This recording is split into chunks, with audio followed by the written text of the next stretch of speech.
Alright, uyu ni Lady Gaga ati million reasons cyangwa se impamvu nyinshi. Ngende Laska Bruce nk'ibisanzwe. Iyi ni Ampersand TV. Uri ko impamvu nyinshi zo kuba nakuri ukagenda. Uri ko impamvu nyinshi zo kuba wava muri iki kirori. Uri ko impamvu nyinshi. Uraba impamvu nyinshi. Uraba impamvu nyinshi. Ndavuga impamvu nyinshi. Umuhanda uza kuba munini nari kwirukanyira no mu misozi. Iyo uza kubona uburyo bwiza twari kugumana ubuziraherezo. Ariko buri ko impamvu nyinshi. Uraba impamvu nyinshi. Uraba impamvu nyinshi. Ndavuga impamvu nyinshi. Naciye bugufi ngo nsenge ngerageze guhindura ibimbi gira ibyiza. Nyagasani nyereka inzira yo kuba naca muri ibi byose, kubera ko nagize impamvu nyinshi zo kuba nagenda nkagusiga. Ariko nshuti, nkeneye kumpa impamvu imwe nziza yo kuba nagumana nawe.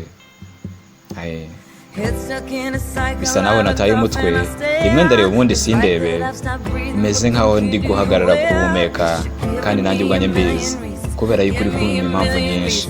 Uraba impamvu nyinshi. Ndavuga impamvu nyinshi. Ako si ubundi bitwaye iki? Uvuze ikintu wahagararaho. Biragoye kuba namenya uruhande rwawe nakwiye kwizera, kubera yuko uri ku impamvu nyinshi. Uraba impamvu nyinshi. Ndavuga impamvu nyinshi. Naciye bugufi ngo nsenge ngerageze guhindura ibimbi gira ibyiza. Nyagasani nyereka inzira maze nce muri ibi byose mbivemo. Nagize impamvu nyinshi zo kuba nagenda nkagusiga. Ariko nshuti, nkeneye impamvu imwe nziza yo kuba nagumana nawe. Nshuti, nukuri ndi kubabara. Ariko se nta nubwo wampa n'icyo nkeneye, ukampa icyo nkeneye, kuko buri kubabara mfite bituma bingora kuba nakomeza kwizera. Ariko nshuti, nkeneye kuba impamvu imwe nziza.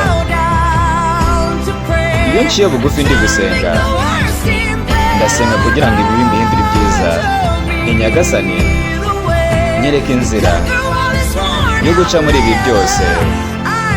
Nagize impamvu nyinshi zo kuba nagenda nkagusiga. Ariko nshuti, nkeneye ko impamvu imwe. Mbwira yuko uzaba iyo mpamvu imwe. Nshuti, nkeneye impamvu imwe yonyine yo kuba nahaguma. Stay blessed.